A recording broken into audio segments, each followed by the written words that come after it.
Hey guys, tonight we're starting with a story.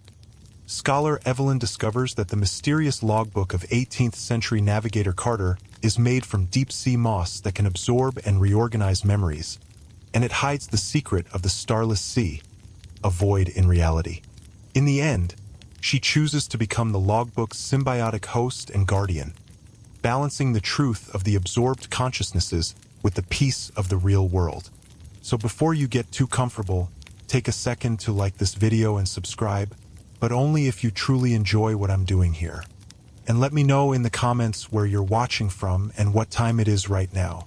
It's always fascinating to see people joining us from all around the world.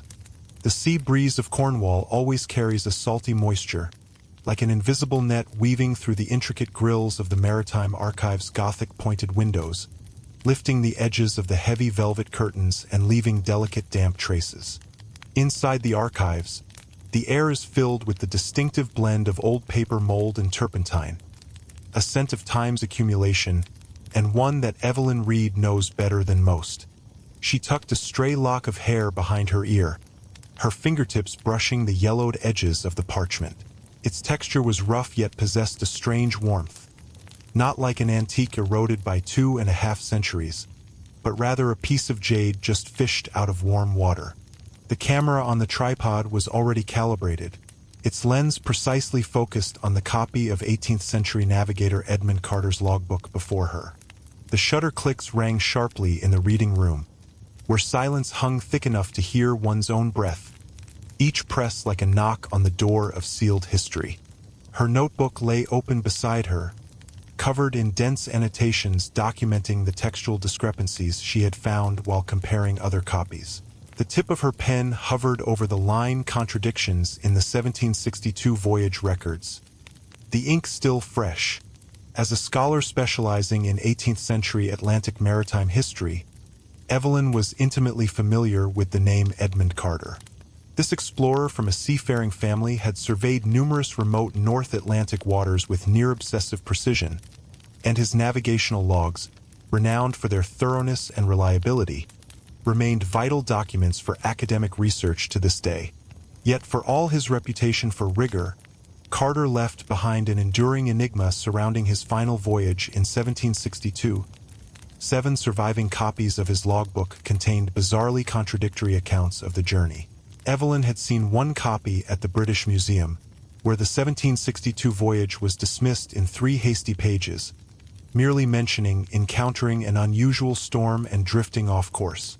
In contrast, the copy held by the University of Oxford devoted 20 pages to the expedition, detailing bioluminescent plankton, strangely shaped coral reefs, and even a group of unknown creatures cloaked in silver scales and emitting whimpering cries.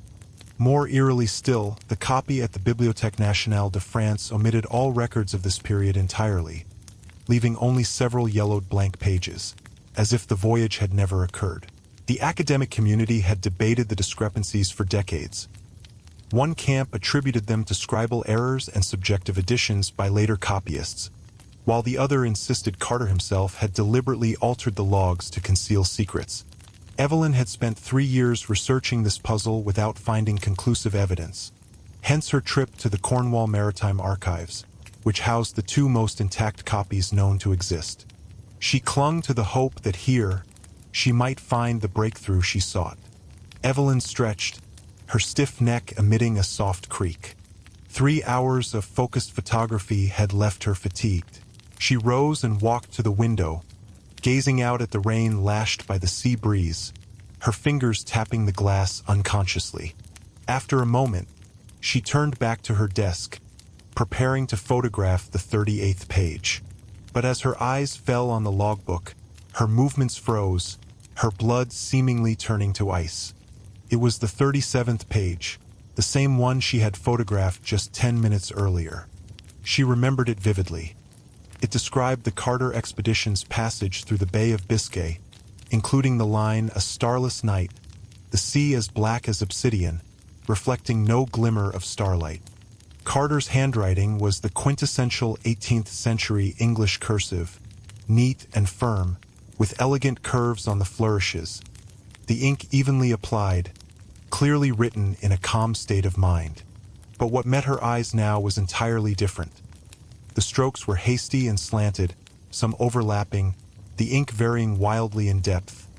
Dark as congealed blood in places, almost illegible in others, as if the writer had scribbled them in a state of extreme panic, even collapse. Worse, the sentence structure was completely scrambled, turning the fluent narrative into a jumble. A starless night had been rearranged to no night of stars, followed by a line she had never seen before. It watches us from beneath the waves. Impossible, Evelyn whispered, her voice dry as sandpaper. She blinked hard, rubbing her eyes, wondering if the exhaustion of her intense research, she had slept barely 4 hours a night, was playing tricks on her mind. She took a deep breath and leaned closer, her nose almost touching the page. Her fingertips brushed the unfamiliar handwriting.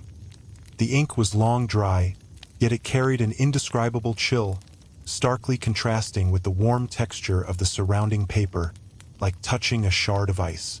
She spun around, her hands trembling as she pressed the playback button on the tripod-mounted camera. The screen clearly displayed the photo she had taken 10 minutes earlier.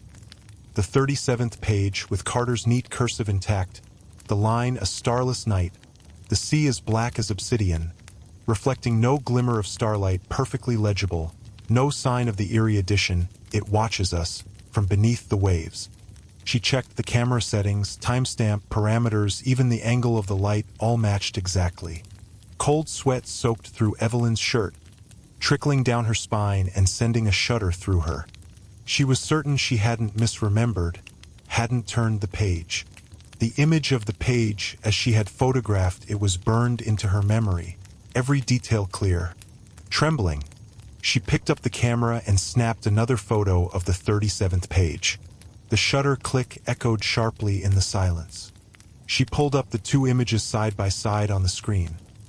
The same page number, the same parchment, yet utterly different content and handwriting. It was as if an invisible hand had silently tampered with the records of history in the short 10-minute interval between the two shots. She stared at the screen, her heart pounding so fiercely she feared it might burst from her chest. A ridiculous yet unshakable thought took hold. This page was alive. Footsteps approached outside the reading room. Old Harris, the archive's caretaker. Evelyn instinctively covered the anomalous page with a book, her heart racing. She didn't know why she felt the need to hide it, only that some part of her feared she would be dismissed as delusional if she spoke up. "Dr. Reed, it's almost closing time," Old Harris called, his voice rough with age. He leaned on his cane, his gaze sweeping over the logbooks on Evelyn's desk. "These 2 Carter logs are treasures of our collection.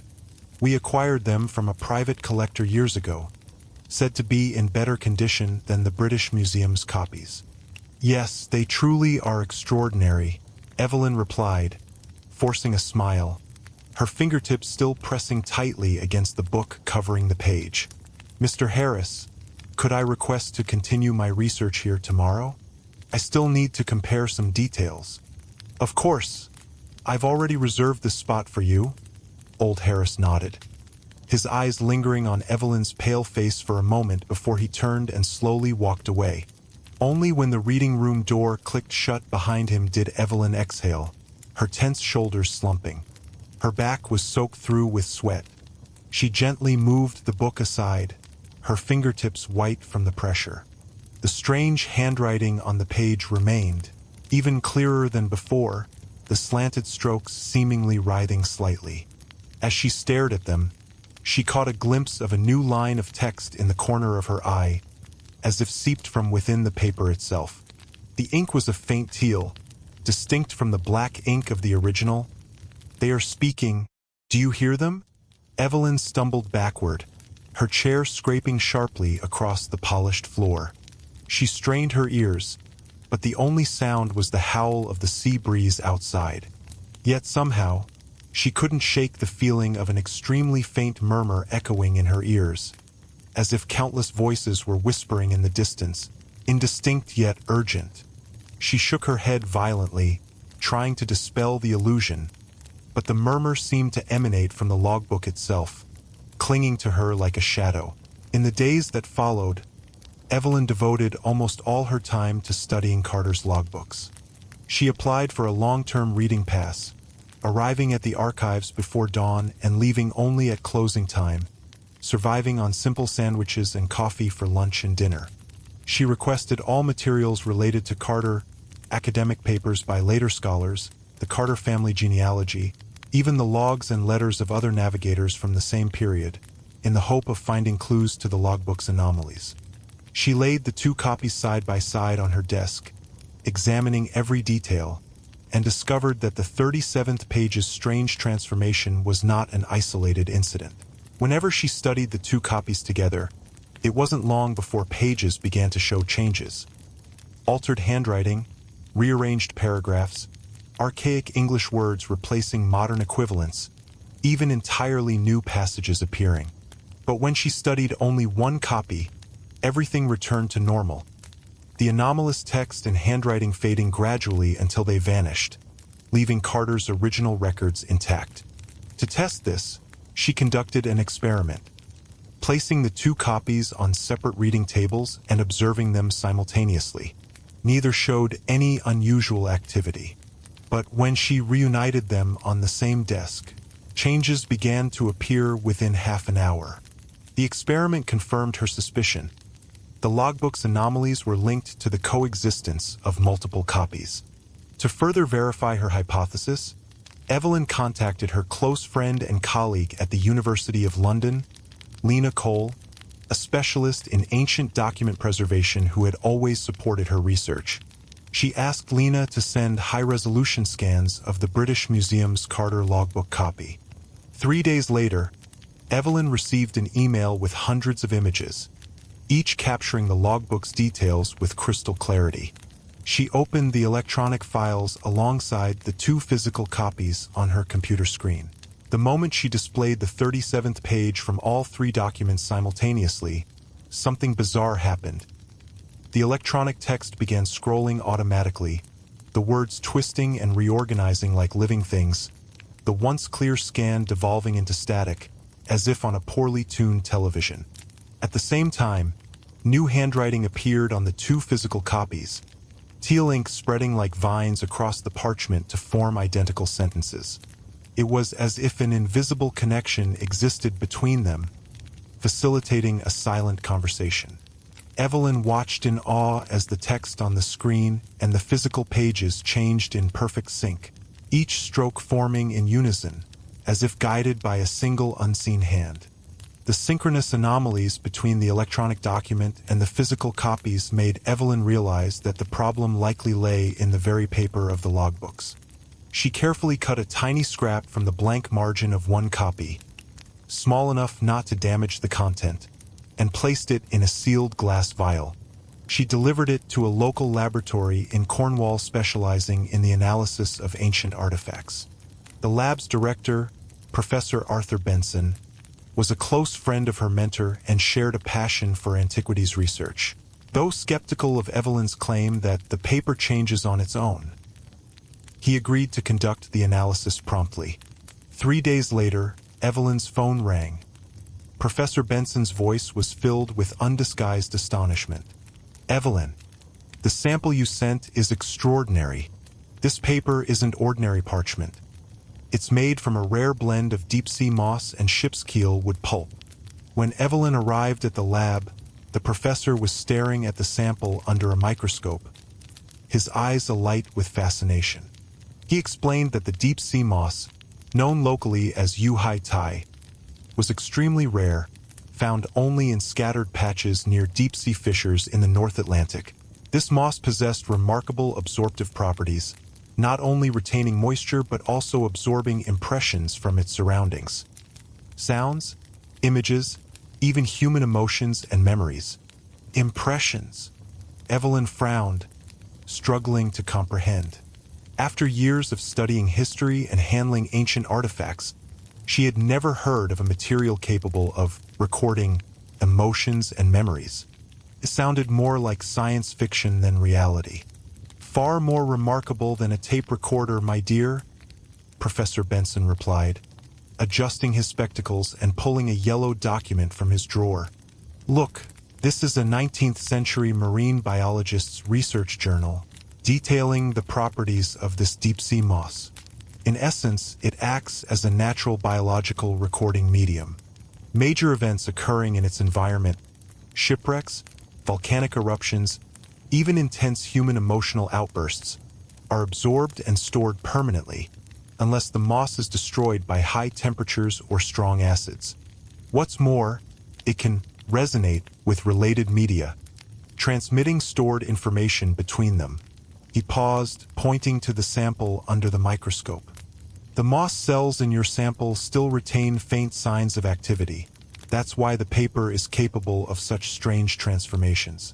These logbooks are, in essence, living biological carriers. Professor Benson's explanation flooded Evelyn with clarity. She finally understood the logbook's anomalies.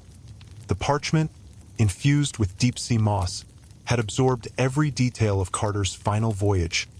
Events, scenes, the crew's emotions, even Carter's own consciousness. When multiple copies were brought together, they resonated with one another, attempting to piece together the fragmented information they held into a complete narrative. The altered handwriting and rearranged paragraphs were the physical manifestations of this communication and information integration. The faint murmur she had heard earlier was likely an illusion caused by the flow of stored information. Evelyn thanked the professor profusely and left the lab in a hurry. As she walked through Cornwall streets, the sea breeze still carrying its salty tang, she felt as if she had opened a door to an unknown world. She knew now that the truth behind Carter's final voyage was far more complex and bizarre than the academic community could have imagined. To further confirm her hypothesis, Evelyn delved into ancient records of the deep-sea moss. She spent hours in the archive's rare books section, poring over 17th and 18th century alchemical manuscripts, nautical journals, and even collections of folk tales. Her persistence paid off. In a 17th century alchemical text, she found a description: deep-sea ghost moss, born in abyssal fissures, absorbing the essence of heaven and earth, capturing the imprints of worldly events. When encountering kindred media, it resonates, weaving the tapestry of bygone days.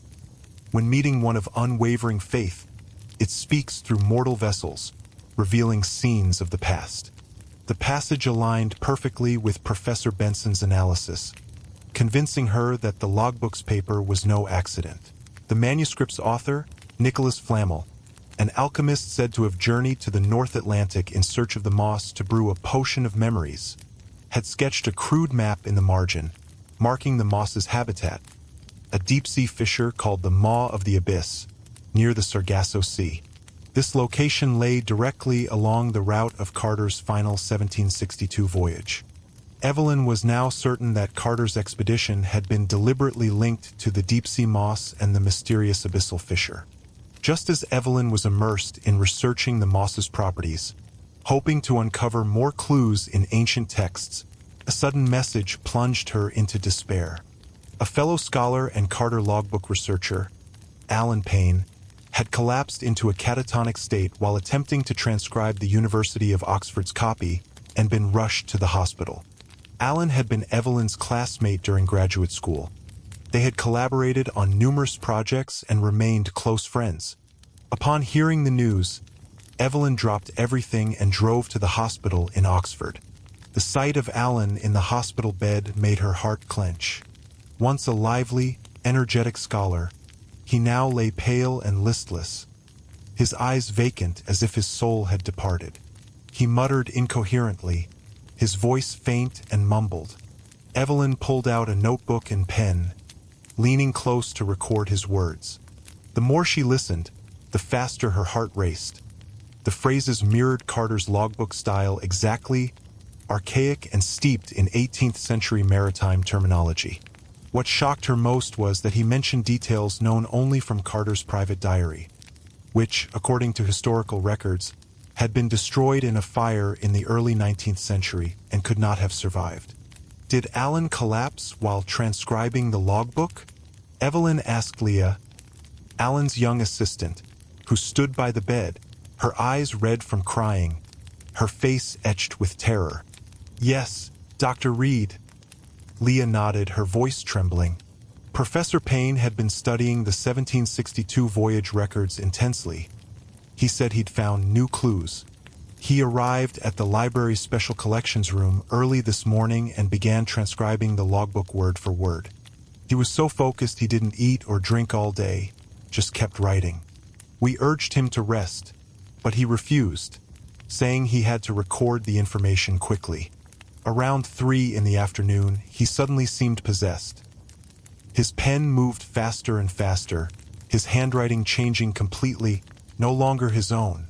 We called his name, but he didn't respond, staring fixedly at the logbook, muttering these words over and over. He collapsed only after filling 3 full pages. We were terrified. We called an ambulance immediately. Leah pulled a stack of papers from her bag and handed them to Evelyn. This is what Professor Payne wrote before he fainted. Evelyn took the pages, her fingers shaking. The handwriting was indistinguishable from Carter's cursive, even neater and more fluid than the surviving logbook copies, as if penned by Carter himself.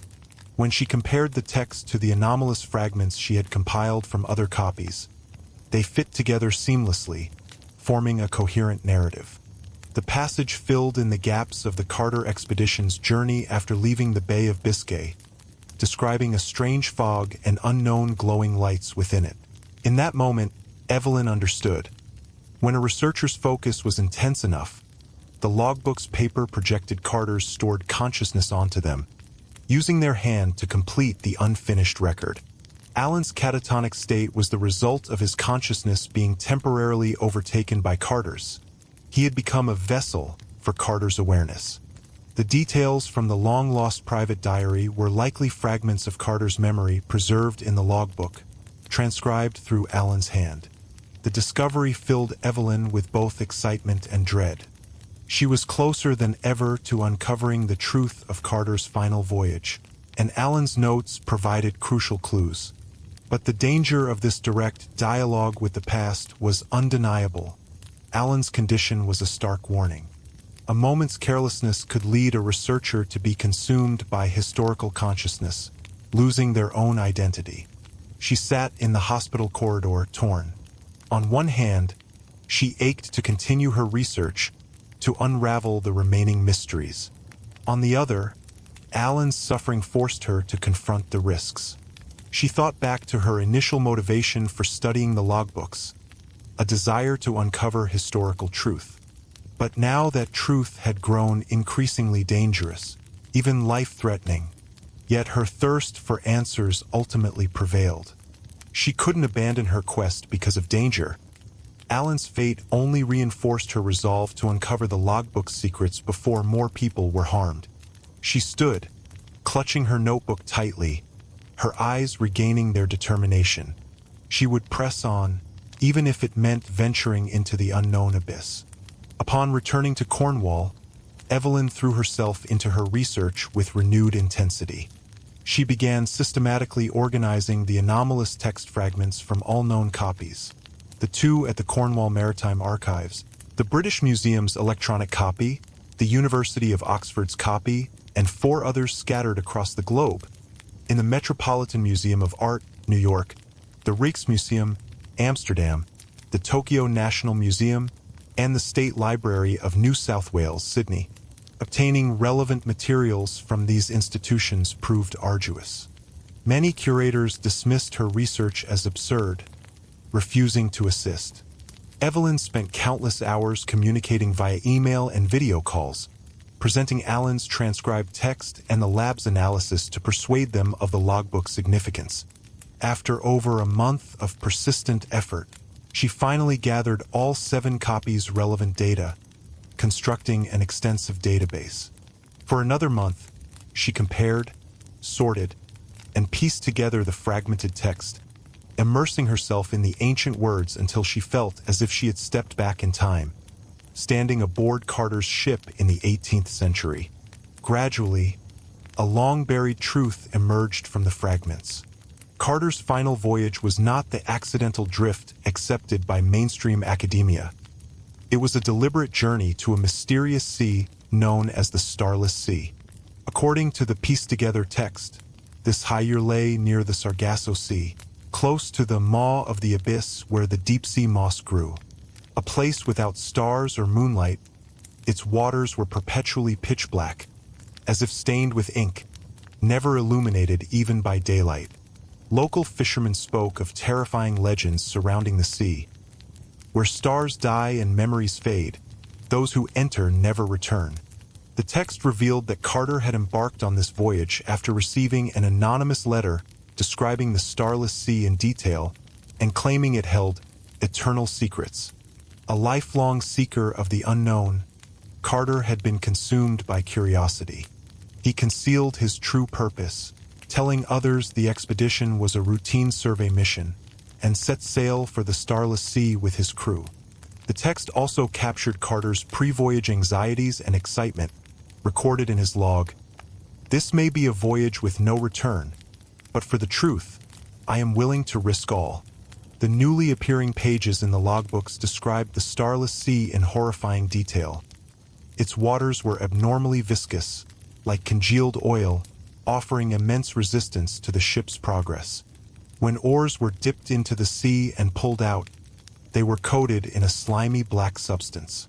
The water emitted a faint stench of decay, mixed with the acrid smell of seaweed, nauseating anyone who breathed it in. Most terrifying of all, the seawater possessed a form of awareness, slowly dissolving the crew's personal memories and sense of identity. Carter documented their gradual transformation in gruesome detail. At first, some forgot their hometowns and loved ones. Young sailor Tommy, who had once shown off his fiancée's photograph every day, telling stories of their love, suddenly couldn't remember her name after several days in the Starless Sea. Staring at the woman in the photo, he asked in confusion, "Who is this woman?" Next, crew members began forgetting their shipmates' names, and eventually their own.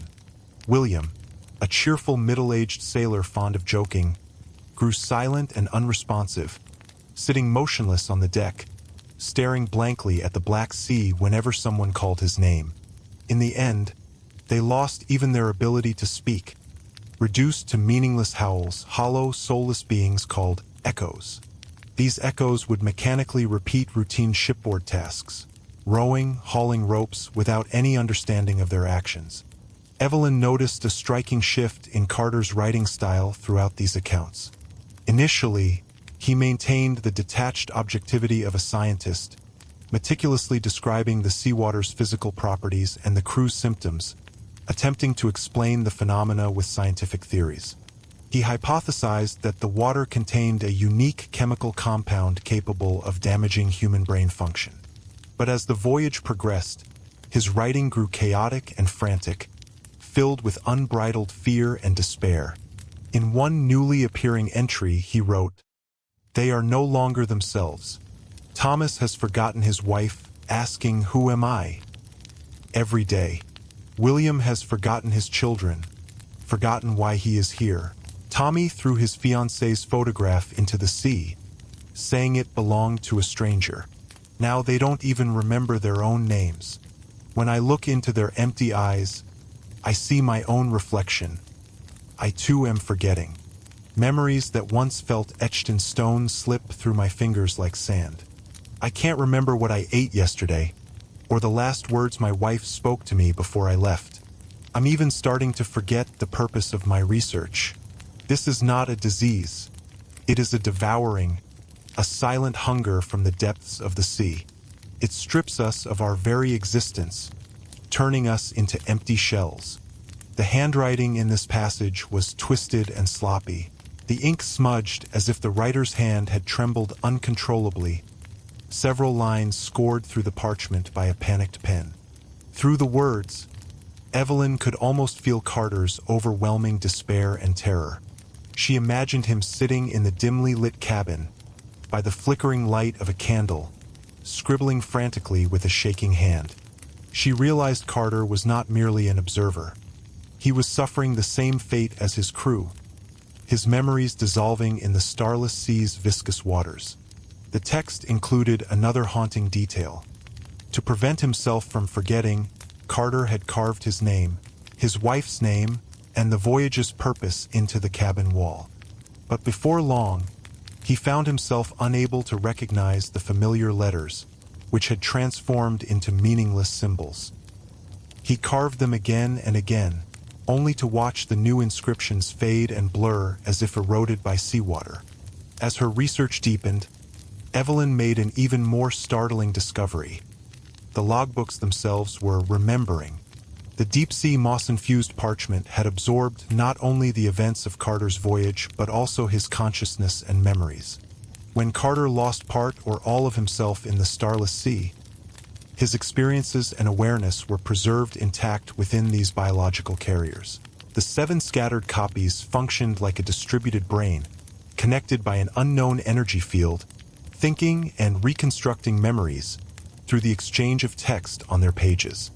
Evelyn formulated a bold hypothesis. Carter had likely lost himself completely in the starless sea, becoming one of the echoes.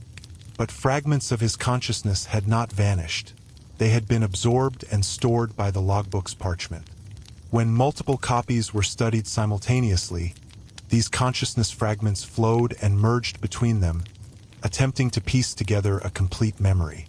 The changes in handwriting occurred when a researcher's focus was intense enough.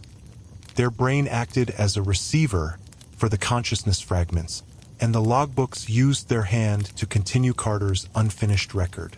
The contradictory accounts across the copies now made sense. The starless sea was not a fixed geographical location, but a state, a void, where the fabric of reality had worn thin, even dissolved. This void could not be mapped with conventional coordinates, only perceived through human consciousness and memory. The conflicting latitude and longitude readings in Carter's logbooks were cognitive projections of this void onto the physical world, different fragments of consciousness recording the starless sea through their own distorted perceptions. Understanding this plunged Evelyn into a state of obsession. She was no longer content to merely organize and piece together text.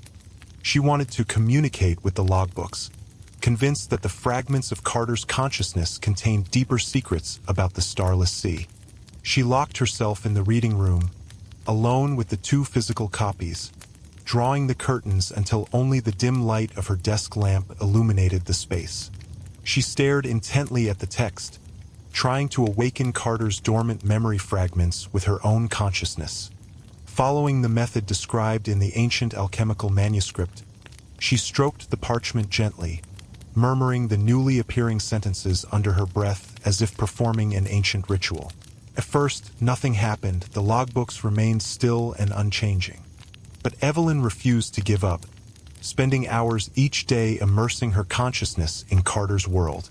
After a week of this, Evelyn began to feel a subtle connection. One late night, as she stared at the logbooks, she heard a faint sound of waves, mingled with the murmur of sailors' voices. The whispers were indistinct, yet carried an overwhelming sense of sorrow. Moments later, blurred images began to form before her eyes. The dimly lit cabin, candlelight flickering as Carter sat writing in his logbook. The swaying deck, crew members rowing wearily, their faces etched with despair. The black sea, dotted with unknown glowing orbs like the eyes of phantoms. These images were not hers. They belonged to Carter's crew in the 18th century. She could feel the emotions in the scenes. The crew's fear and hopelessness, Carter's struggle and helplessness. She even felt the ship's boa as it plowed through the viscous seawater, smelled the sickening blend of decay and seaweed in the air. In that moment, she knew she had established a connection. The fragments of Carter's consciousness were entering her mind. The connection filled her with excitement and fascination. She felt no fear, only a growing urgency to uncover more.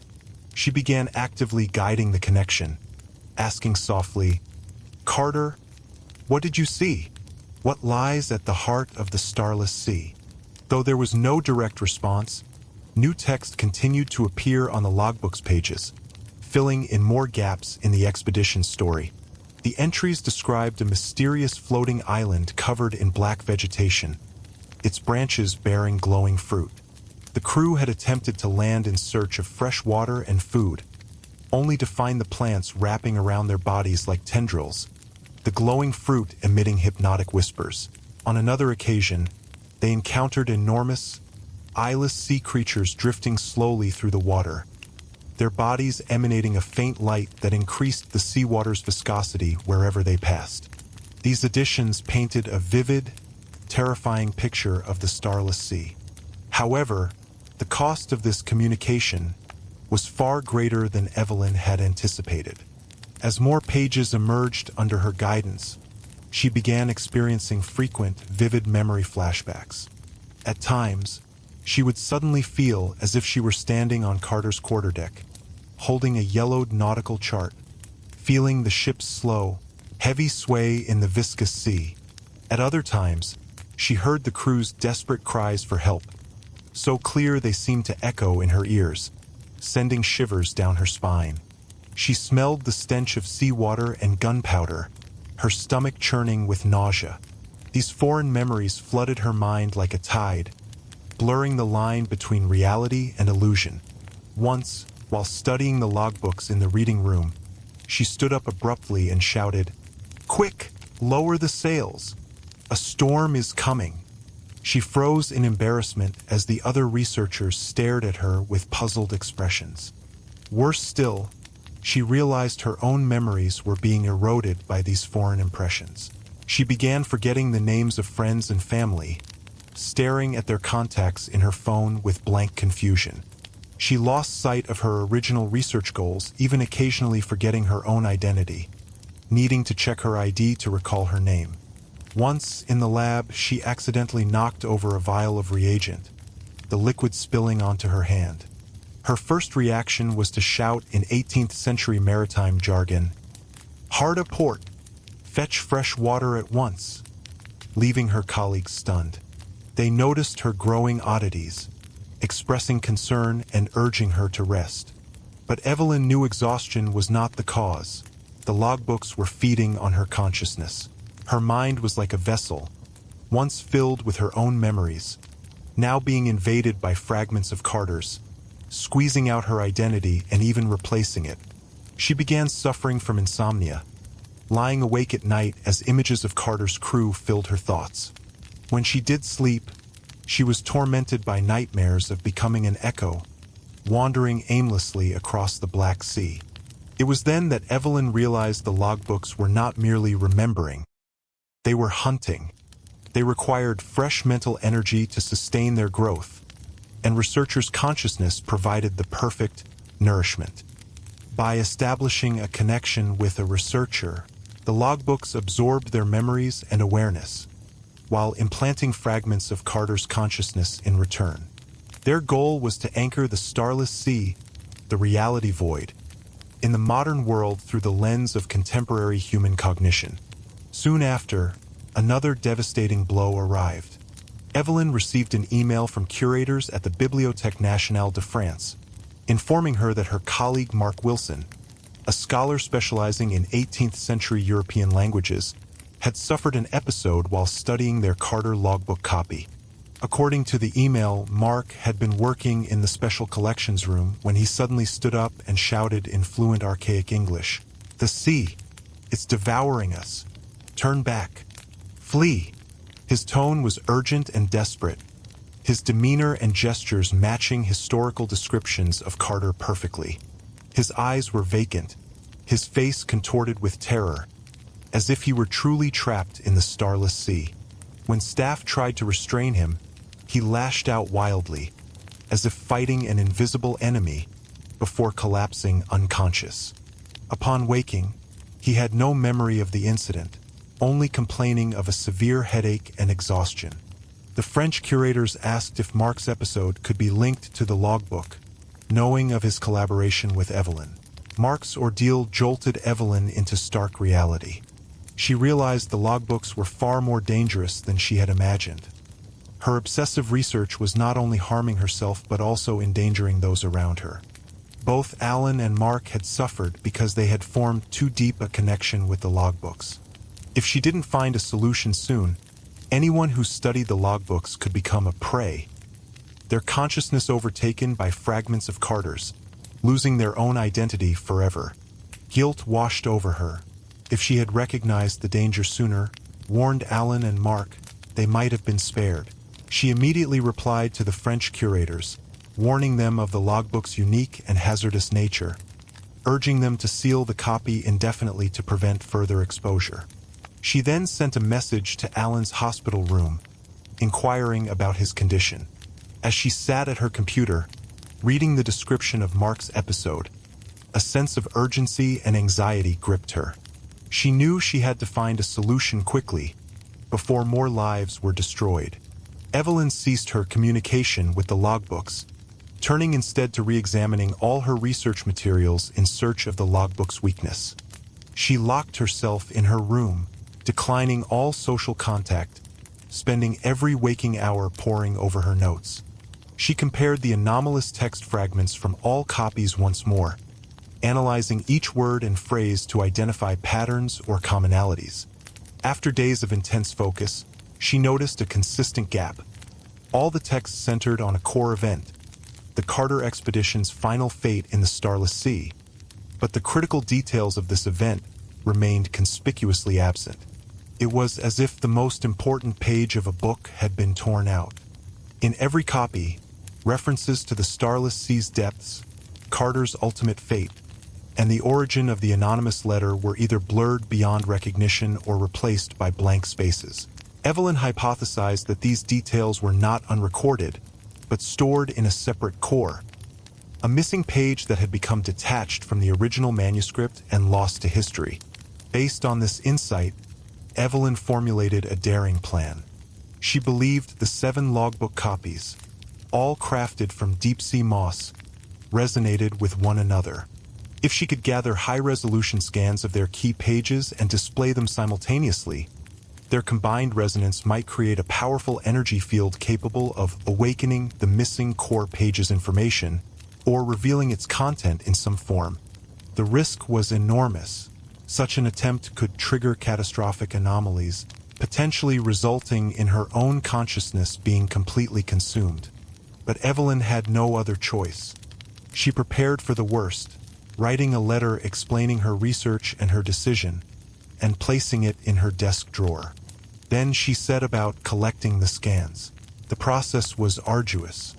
Securing complete, high-resolution scans of the key pages proved far more difficult than obtaining partial materials. The Metropolitan Museum of Art and the Tokyo National Museum, already skeptical of her research, initially refused outright. Evelyn spent weeks in negotiations, conducting video conferences with curators and academic advisors, presenting evidence of Alan and Mark's ordeals and the lab's analysis to emphasize the urgency of understanding the logbook's danger. With the support of her mentor and several prominent scholars, the museums finally relented, but only after Evelyn signed strict non-disclosure agreements, promising not to use the scans for any purpose other than her research and to delete them immediately afterward. After 2 weeks of relentless effort, she had obtained high-resolution scans of the key pages from all 7 copies, ensuring no detail was overlooked. Evelyn chose to conduct the experiment in an underground laboratory at the Cornwall Maritime Archives, a specialized facility for handling sensitive artifacts, equipped with signal shielding, temperature and humidity control, and located in a remote corner of the building to avoid disruption. She checked the equipment to ensure the computer was functioning properly, then turned off all communication devices, locking her phone and tablet in a cabinet. Taking a deep breath, she opened the 7 sets of scans on the computer, arranging them side by side on the screen. To enhance their resonance, she placed the 2 physical copies from the archives on the table beside the computer. When everything was ready, she clicked Display All. Instantly, the screen erupted in violent flickers of harsh white light. The text on the pages twisted and danced like living creatures, colliding and merging, the clear scans devolving into static. The temperature in the laboratory plummeted, a bitter chill spreading through the air, making Evelyn shiver. The two physical copies also began to react. Teal ink spread across the parchment like rapidly growing vines, the pages trembling slightly, emitting soft rustling sounds as if whispering. Evelyn stared at the screen, her heart pounding, her hands clenched into tight fists. She could hear nothing but her own ragged breathing and the thud of her heartbeat, except for a faint sound of waves echoing in the laboratory, as if an entire ocean had been compressed into the small space. She watched as the pages from the different copies overlapped, their text reorganizing in the overlapping areas to form new sentences and paragraphs. The teal ink from the physical copies extended like living tentacles, reaching toward the computer screen. Gradually, the reorganized text and images converged at the center of the screen, forming a dynamic nautical chart. Its lines were twisted and bizarre, conforming to no known geographic coordinate system, the angles between lines seemingly random, clearly a non-Euclidean map. The chart contained no familiar landmasses or sea markers, only strange symbols resembling an ancient script, flickering on the screen as if transmitting a message. Evelyn strained to decipher them, but they belonged to no known language, leaving her utterly confused. At the center of the chart was a vast, blackened area like a giant void, all the surrounding lines converging toward it. Above this dark region was inscribed a line of ancient text, written in the same teal ink that had appeared on the physical copies. The starless core, the ruins of reality. Carter had not sailed into the starless sea. Instead, his ship had accidentally strayed into a weak point in the fabric of reality, becoming the focal point of its collapse. The reality surrounding the ship had frayed and dissolved, giving birth to the starless sea, the void. Carter and his crew had not been devoured by the sea. They had been assimilated by this reality void, their consciousness and memories absorbed into its depths. And Carter's logbooks, as biological carriers crafted from deep-sea moss, had absorbed the fragments of Carter's and the crew's consciousness, becoming an iterative extension of this reality void. Their growth and remembering were, in essence, the void's attempt to repair itself through storytelling, or perhaps to expand its existence into the broader world. The researchers whose consciousness had been absorbed by the logbooks would ultimately become connection points, helping the void take root and spread in the modern world. As the text and chart on the screen stabilized, a profound chill washed over Evelyn. She finally understood everything. The starless sea, the reality void, was like an ever-expanding black hole, and Carter's logbooks were its tentacles, reaching out into the world. If left unchecked, it would devour countless more consciousnesses, converting more areas of reality into void, unleashing unimaginable catastrophe. Now, Evelyn faced an impossible choice. She could destroy all copies of the logbooks, severing the void's connection to the world and halting its narrative weaving. But in doing so, the truth about Carter and the countless absorbed consciousnesses would be lost forever, their fragments trapped in darkness for eternity, never to find release. Alternatively, she could continue to feed the logbooks, deepening her communication with them to understand the void's true nature, potentially finding a way to redeem the fragments of Carter's consciousness. But this path was fraught with peril. She risked losing herself completely, becoming part of the void and opening a doorway for it to invade the modern world, accelerating the catastrophe. Evelyn was torn. As she stared at the twisted text and chart on the screen, she seemed to see the desperate eyes of Carter and his crew, the vacant faces of the researchers whose consciousness had been consumed. She knew she could not bury the truth, nor could she stand by and let more lives be destroyed. After a night of tormented deliberation, Evelyn made her decision.